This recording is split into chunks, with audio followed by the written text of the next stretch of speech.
ఈ లోకములో ప్రతి బిడ్డలు కూడా జన్మనిచ్చిన తల్లిదండ్రుల ద్వారా దీవెన పొందుకునే వారు ఉండాలి. ఏ తల్లి తండ్రి ద్వారా వారు జన్మను పొందుకుంటారో ఆ తల్లి తండ్రుల ద్వారా బిడ్డలు దీవెనను పొందుకునే వారు ఉండాలి. ఆ తల్లిదండ్రుల ద్వారా దీవించబడేటువంటి వారు ఉండాలి. అంటే ఈ లోకంలో జన్మనిచ్చినటువంటి తల్లిదండ్రుల యొక్క దీవెన బిడ్డలకు ఉండాలి. ఈ లోకంలో జన్మనిచ్చినటువంటి తల్లిదండ్రుల యొక్క దీవెన బిడ్డలకు ఉండాలి అంటే తల్లిదండ్రులు చెప్పినట్లుగా బిడ్డలు నడవాలి. తల్లిదండ్రులు చెప్పినట్లుగా బిడ్డలు తల్లిదండ్రుల మాట వినాలి.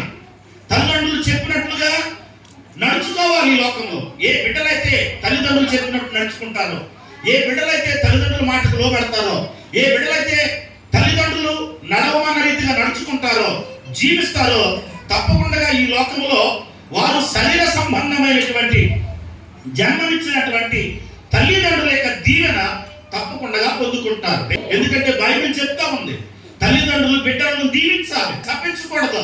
చాలా మంది తల్లిదండ్రులు బిడ్డలను శపిస్తూ ఉంటారు. తల్లిదండ్రులు బిడ్డలను శపించకూడదు, కానీ తల్లిదండ్రులు బిడ్డలను దీవించాలి.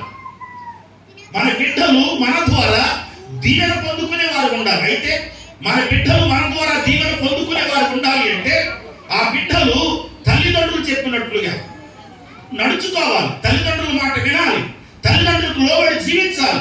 ఏ బిడ్డల